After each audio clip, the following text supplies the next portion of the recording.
thank you for taking some time out of your day to talk to us. No problem, no problem. We'll get that so you can actually see the set.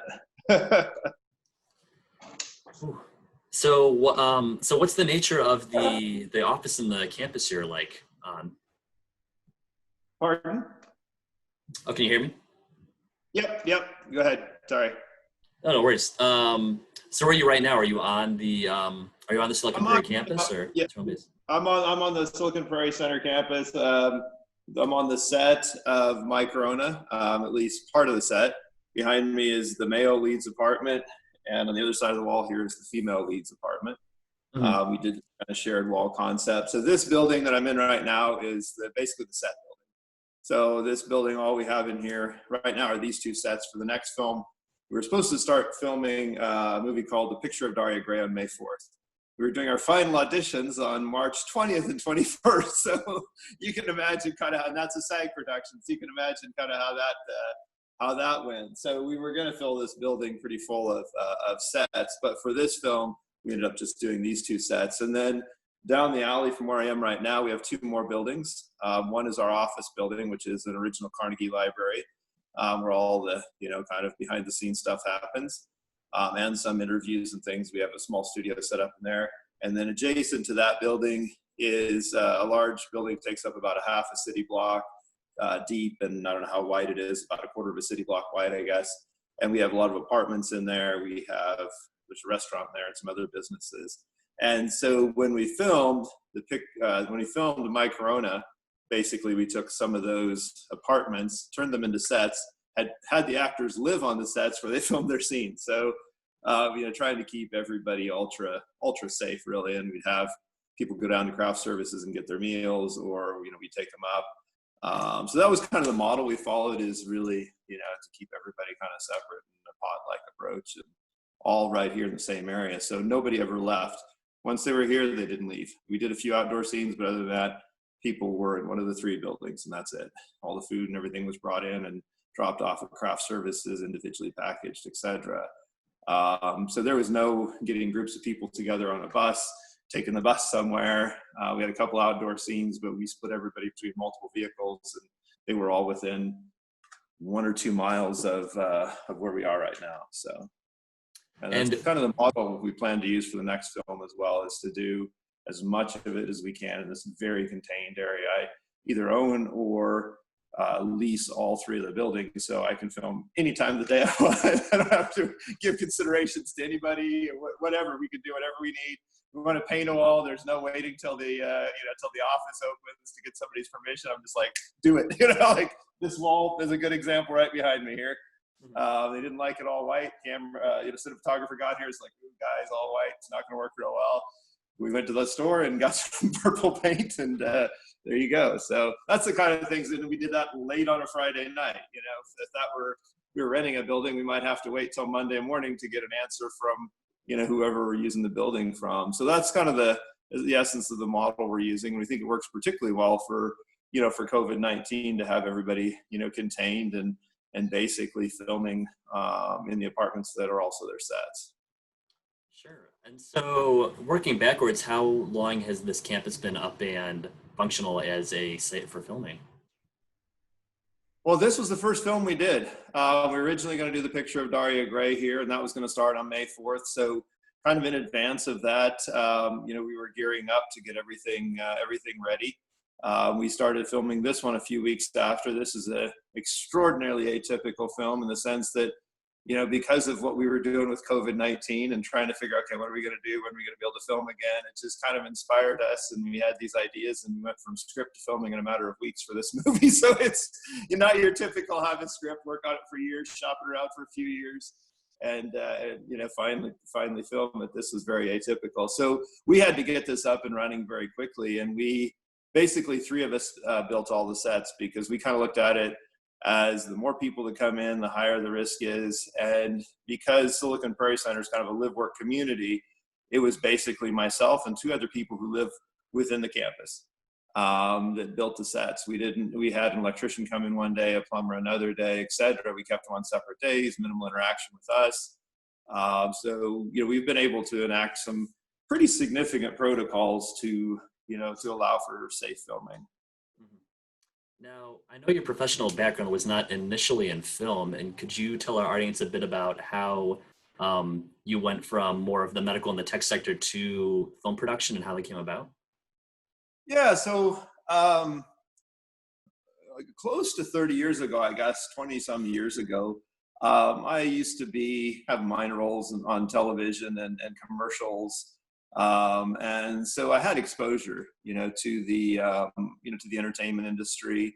When I graduated from university, I decided, I really wanted to do medical devices, thinking I can always go back to the entertainment industry, if the timing's right. And in the process of kind of doing my startups, I had an opportunity to get involved with making films, and I like the idea of the cross pollination. So having med tech startups, because we deal in a hyper regulated environment that frankly stifles much creativity, because we're doing with such compliance and laws and regulations and what we can say about the products and not say. And so you kind of get to a point where it really is hard to feel creative. And I thought having filmmaking and having medical device startups in the same space could be really good for just kind of stimulating more creative thinking. And so that was kind of my hypothesis, and I think it's working. We'll tell in a couple of years, but so that's kind of how I've kind of brought it all together, and I have the space that we can use, and to film stuff here locally, and so it just kind of all made sense, and I've always had a deep interest in filmmaking, and now I'm able to kind of realize that and a number of different projects that are in process now. Mhm. And so, with such a compact creative cycle, how did Microna come about in terms of the kernel of the initial idea and then getting into the production so quickly? Yeah, so that's a story in and of itself, and I often tell people, My Corona is kind of a silver lining of COVID film. It's about the power of relationships and how being quarantined at home can help you, enhance the relationships with your kids, your significant others, how possibly new romances might spark, and so as Phil and I were trying to figure out what to do about the picture of Daria Gray. Of course, we already had ideas of who we were going to cast. We already had a start. We already had a filming date. People were pretty sad when when this hit, and we're like, geez, this is really, what are we going to do? And it caused Phil and I to have a lot of great discussions. And then one day I wake up and Phil's like, oh my gosh, Kirk, I got this great idea for a film. And he's like, because all it's on our mind and on the news is quarantine. He's like, I got this great idea about this couple that falls in love by talking through their wall during quarantine, because, in LA, you got all that background noise of the commuter traffic and everything that's going on in downtown LA. When everything goes dead, suddenly they can hear everything and they just start talking through the wall because they can't see each other. And eventually they fall in love. And I thought, man, that's brilliant. And then I thought, well, we've got this apartment building. We're going to film Daria Gray. We've already got some sets, built there. Let's make it about the apartment community, and show how these people, these young professionals who are just slammed with work, they're going about their lives. They really don't know their neighbors because they're all working crazy hours and trying to make ends meet. And suddenly they're all home. And now they're kind of forced to get to know each other, and finding maybe some of the neighbors a little different than what they thought. And so that's kind of the genesis of it. And we wanted to make the film not a film about somebody's mom getting COVID and dying of COVID, but a film really focusing on the positive. So when people watch it, they're reminded, okay, this is it is a pandemic. There's a lot of tragedy, a lot of bad things are happening, but I'm hoping it will cause them to have a little introspection of how did this affect my life in a positive way? Do I know my kids better? Did my wife and I maybe get kind of on a better course now? And I think that's kind of, I think what was on our minds. But really the concept came for this idea of this shared wall. And just happened to work with this building I have. We have, these walls are on hinges. So we obviously close it when we're shooting, just the sides on Alec's side or on Zoe's side. And we actually have a really cool scene where, an extended scene where they're having a really kind of intense dialogue where you see a split screen and both of them in the same, in the same scene. So, we're really excited about it. We premiered it last Saturday night, got a lot of great feedback, and, it's far along in post-production. Obviously it wasn't a final cut. We've got add the composer's work and a few other things to it. We're getting closer to be able to start distributing it. What were the logistics like with Phil not being physically on set? How did that work? Yeah, so that was a story in and of itself. So, Phil was like, "We got a lockdown in California, Kirk. I'm not sure I'm even supposed to be leaving my house. How am I going to get to Nebraska?" And he had a lot of things going on. He's like, "And I only have a small window.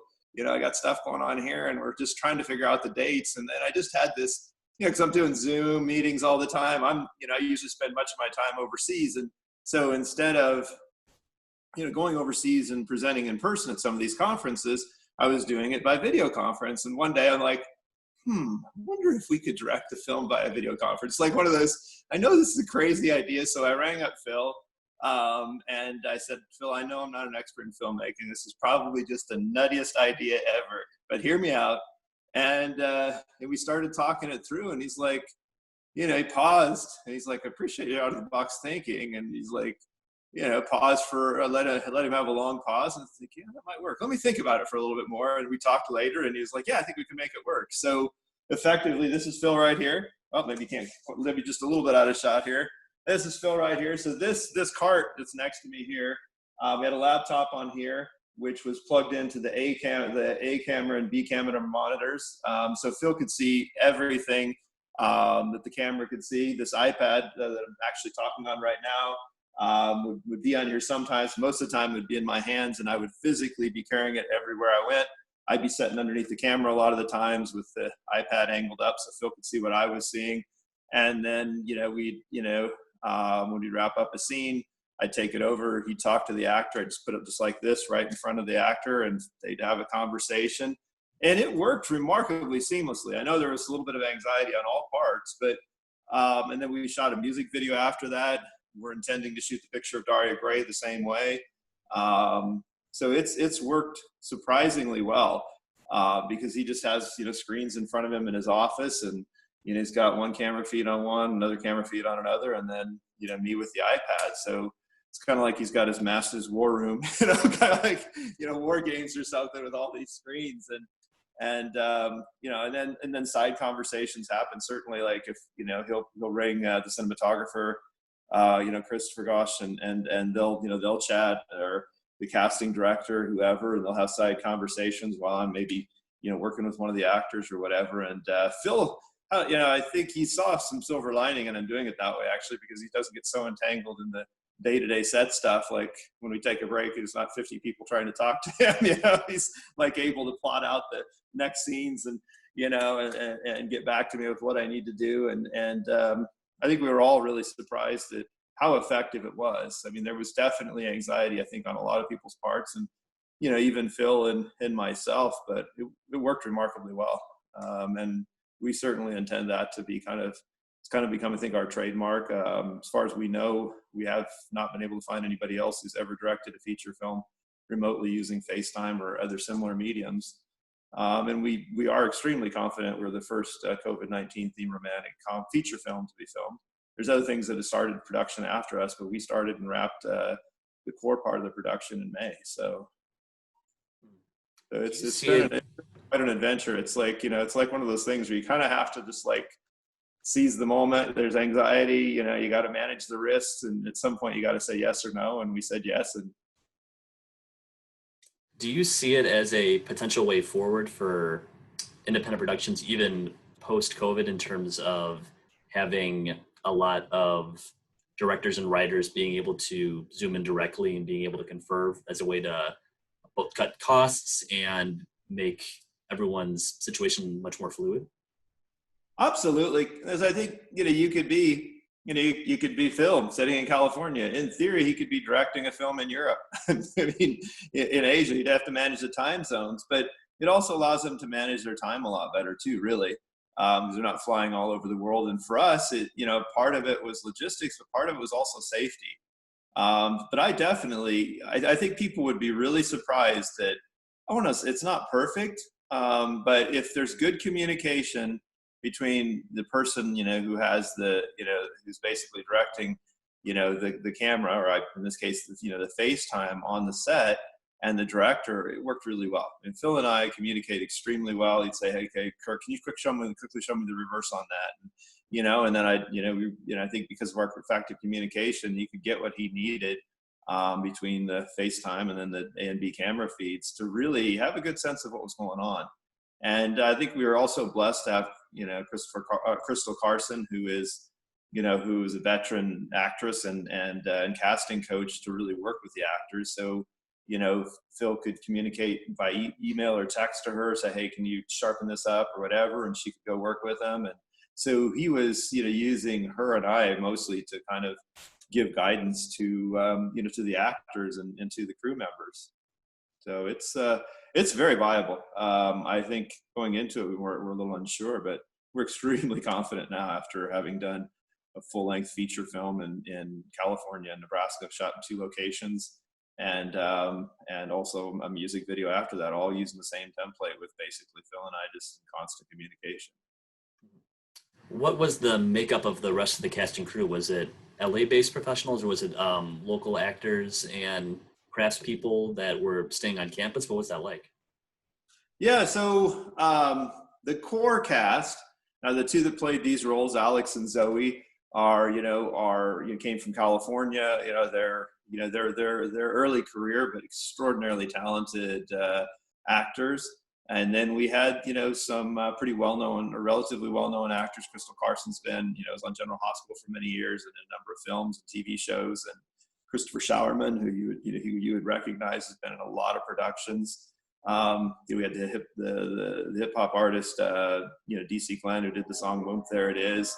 Yeah, so we had a number of people coming in, but everybody who came in from outside of the state, they all had their own apartments in the building, and they stayed in the building on campus. Now, we also had 4 cast members from Nebraska, from here locally, and they would come in and shoot their scenes and then go. And most of them were able to do it within just one day. Like, they show up in the morning, we'd knock their scenes out, they'd leave before the end of the day. I think maybe one of them had to stay overnight, but we really did it in a targeted way. So they were in and out. And almost all the scenes would have usually no more than 2 people in a scene. So, it was very kind of deliberate in terms of how, we had people interacting.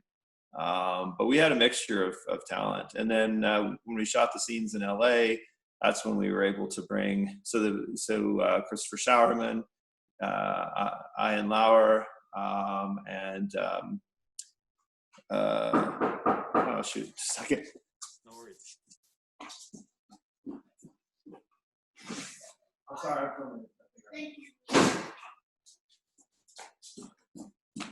Sorry, I hope you can edit that out. Of course. Sorry, I had somebody come to the door.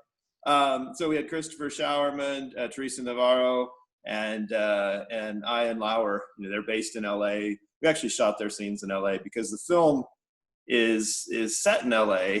So we felt like we had a lot of establishing shots, which we did a great job of with drones in the peak of COVID. So when you see it, you see basketball courts, tennis courts, shopping malls, everything is dead. So it really sets the stage. But we still felt like we wanted to have some scenes in LA that were very obviously LA. And so we shot scenes with those 3, plus Crystal Carson lives there. We ended up deciding to not do her apartment scenes. We had her apartment all set up here to do it in downtown LA. So we had that really bona fide LA feel with the LA skyline. So that's kind of how we had a mix of both, LA actors and local. And then for extras, we just used literally crew and family members. There are a total of 4 extras in the entire movie. One of them is my niece, and then one of them is me, and then 2 people that were, that are at the Silicon Prairie Center. So we really, kept it so we were not letting, people come in. There are no scenes with crowds. The only scene where we have more than 2 or 3 people is on a roof, and everybody's social distanced with masks. So it was definitely a lot of considerations given to those things. But so that's kind of how we did the casting. We did it all through, Crystal Carson, who is was who's a casting coach. So we used a lot of people she'd worked with in the past. We relied on her judgment a lot to, kind of get the right mix of people in the sense of people that would get along.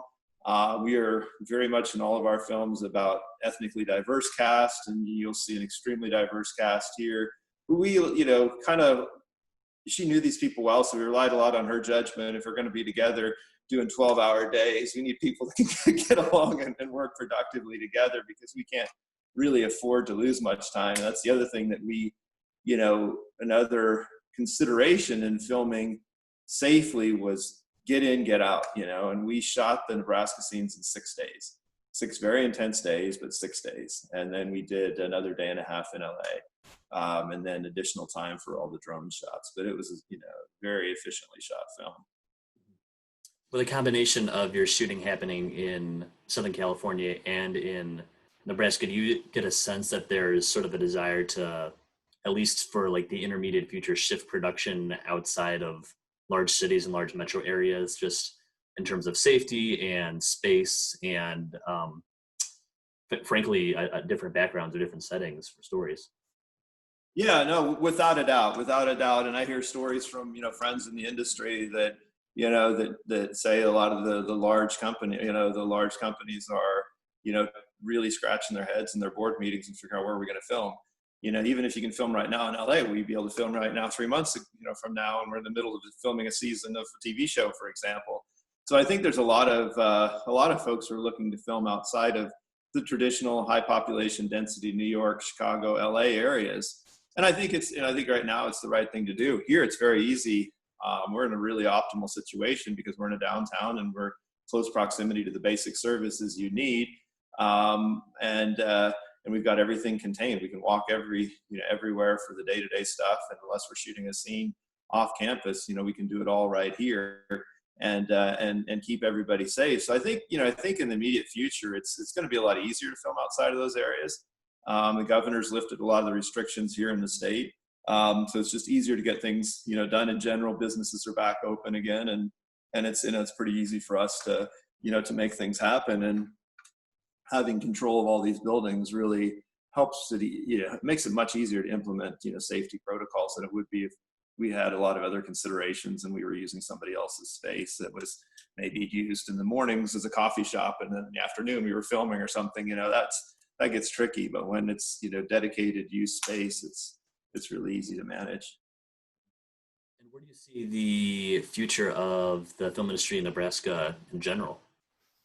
Yeah, that's an excellent question. So I spent a lot of time talking to, the leaders of the state of Nebraska, including the governor and many other people, state senators, economic development, saying, hey, let's seize the moment here, guys. They're looking for some place to film. We'd love to grow our economy even more. Yes, we have the lowest unemployment rate in the state, but heck, let's see what we can do to grow, maybe even bring people in.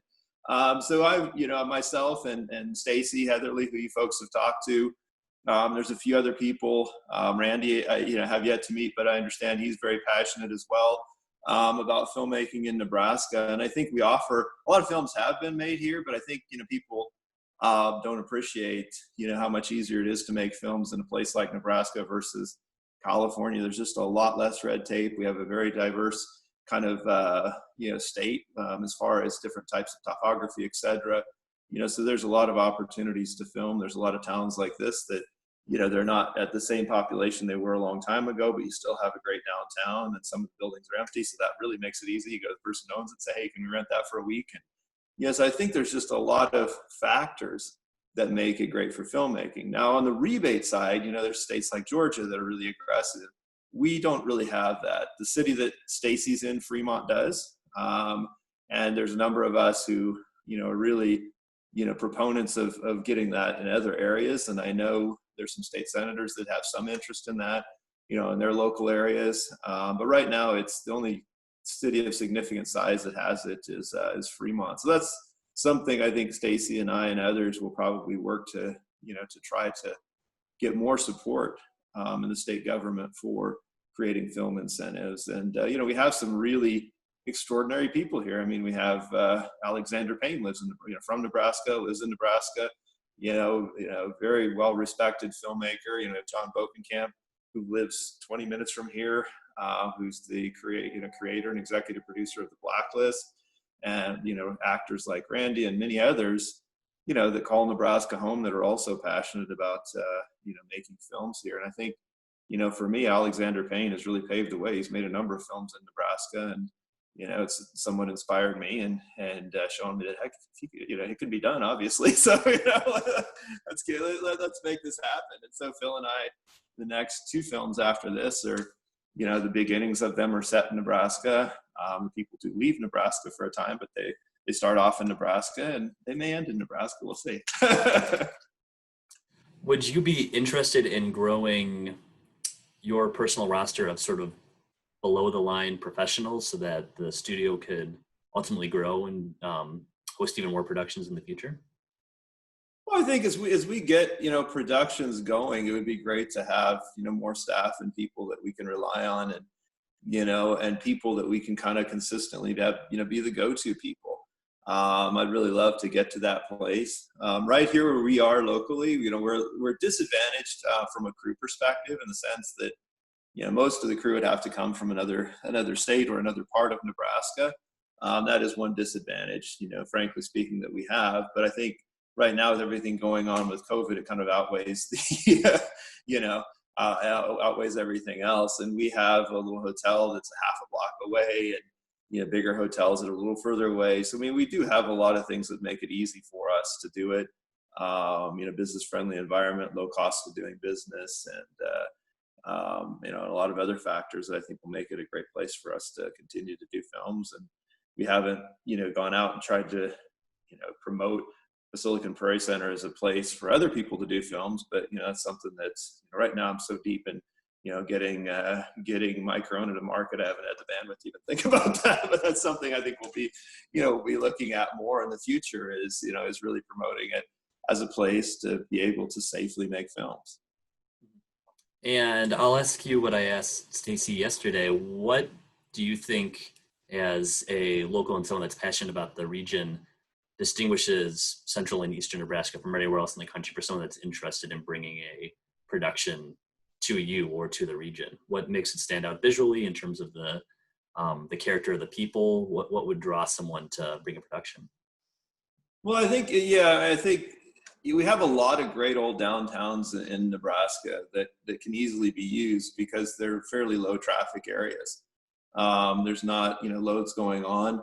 The people appreciate, and I feel like they're thankful to have films made locally. Whereas you go to some other areas and they feel like it's an inconvenience. They're not so happy to see they're filming in their town. They're borderline annoyed. And I know that from past experience. But here, people are pretty enthusiastic to be able to showcase their town. We've got a huge poster of the movie up in the downtown area right now, and people stop and take pictures by it. And I think they appreciate that it's kind of bringing some new life to the town. It's been the better part of a decade since the film has been made in this town, so it's people are pretty excited about it, and they're willing to help. The last time a film was made here, as an example, a lot of people in town actually hosted cast and crew at their houses. They were like, yeah, they can stay with us. It's an interesting experience, like having a homestay, like a kid from a foreign country or something. Instead, you got a filmmaker, you got the camera guy, or one of the actors or whatever. And so I think there's kind of an enthusiasm and a little bit of a romantic notion about filmmaking that makes these, a lot of these communities in Nebraska, be excited and enthusiastic about it. There's nobody whose business in the downtown that I asked to use didn't enthusiastically say yes. Like, hey, when you're not, in the off hours of your bakery, and you think we could shoot a couple, say, oh yeah, that'd be great, no problem. It's that level of kind of enthusiasm, and yeah, we want to support our community and we want to promote our community. Whereas you try to shoot in LA, it's, if you parked wrong, it's like, you're an annoyance, like, get away, so it's just a different sort of, vibe. People are intrigued by it, they're excited by it, they're happy to have it. And I appreciate that, because it makes making films easy. A great example of this is, we were filming, we had a lot of rain while we were filming, and then we got that one sunny day, and you can guess what happened. Everybody decided to go mow their lawns right when we were trying to shoot a very critical scene. So it's going from house to house saying, Everybody was very nice about it. Like, oh, okay, it's no problem, no problem. How much longer? Like an hour. If you give me an hour, we'll be good. And everybody, quickly said yes, and there was no grumbling or anything like that. And in the credits of the movie, the last line is, "And thank you to everyone who stopped mowing while we're filming." Like that's the last line of the credits. So. And you're obviously still in post production a little bit with Micron in terms of the final edit and adding Yeah. the music. But what is your release approach going to be? Well, so we're going to get the film, completed, and then we're going to start shopping it around. We'll apply to festivals, and we'll see. We don't have a release date.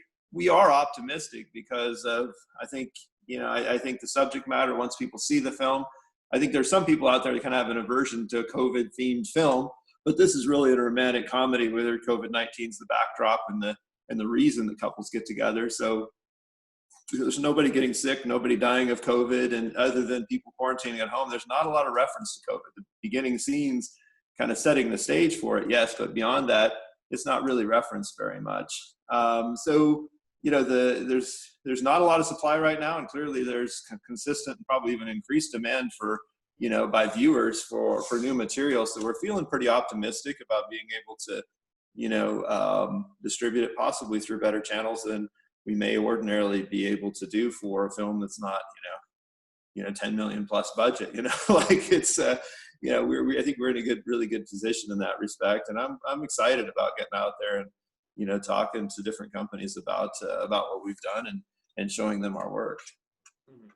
I know you mentioned film festivals. Where do you see the near future or status of them? I know it's like TIFF just happened very recently, and it was all digital, and they were doing roundtables and screenings all over Zoom and over private viewings. Where do you see the future of that happening, since it's so reliant on people being physically social with each other and being packed into tight spaces? Yeah, I think there are a lot of them going on. And Phil, his other business is film distribution. I think he distributes about 100 different films, and so he attends all the markets and festivals and things. And he's been doing it remotely in a very similar way. In fact, he was attending it when we were shooting some of the scenes in LA. He was concurrently attending a film market online. So I think online is, for the immediate future.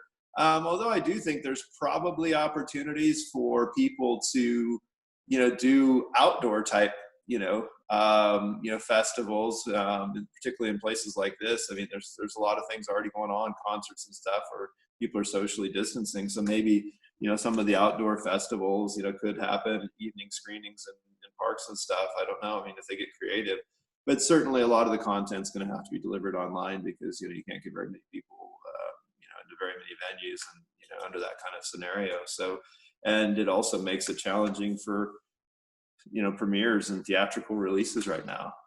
We did our premiere at a drive-in theater, just because where else are you going to do it? So, yeah, so you have to, everything about filmmaking and film distribution right now, you kind of have to put aside what you thought you knew, think about the current context, because it's different, I wouldn't be shocked at all if, our film was distributed by some very atypical distributor because they're hungry for content or whatever the reason is. Because the ABCs, the NBCs, the CBS, they're not making stuff. They're at a period of time when they weren't making stuff. All the big traditional production companies were on hold. So I think all bets are off on everything about traditional filmmaking and releases and distribution. And you see a lot of these great films. I was so looking forward to Bond coming out on April 10th, and I'm still like, it's now not coming out. So last I knew November, and who knows, maybe that's going to get delayed. I think it's really, it's disruptive, but there's always opportunity when things get disruptive. If you have that kind of the right mindset, there's opportunity in it. And we seized the moment and did a drive-in premiere. Who would do a drive-in premiere? We did it. It's like, what else are we going to do, guys? And I'm thinking that, if we'd have gotten this out a few months earlier, we probably would have done a tour of drive-in theaters across America, and just went from one to another and showing it at drive-in. So it really is a time where you got to just kind of really think creatively and just try to think about what the issues are and how can we do things differently, because the templated model doesn't work very well right now. Understandable. Well, since we are a film industry magazine, I just had one more question for you, which was, what's the last movie you saw that really struck you, or really was really chewy that you mulled over a lot? Yeah, I mean, there's so many films that that come to mind, but the one I was watching recently, which I've seen loads and loads of times, is The International with Clive Owen. In fact, I was just watching it last night. There's a scene in there. I think it's my all-time favorite dialogue in a movie. Have you ever seen that movie? It's with the Guggenheim scene, right? Yes, it is. Remember? Yeah. So, yes, so there's a scene where he sits down with the former Stasi guy and has that dialogue about what life does to you, and I just love that dialogue. It's just so focused. The two of them in a dark room, just talking about life and talking about how sometimes you get on a course that you were trying to avoid, and it just happened. And that dialogue for me, I don't know how many times I've watched it in my life, but it's not it wasn't like one of the better selling movies of any year. But there's just something about it that resonates with me, that dialogue about life does things to you and sometimes you can't undo them. And there's just a lot of great dialogue in that. I love Clive Owen. I was so wanting him to be Bond, and I've grown to like Daniel Craig, but I wanted Clive Owen. So.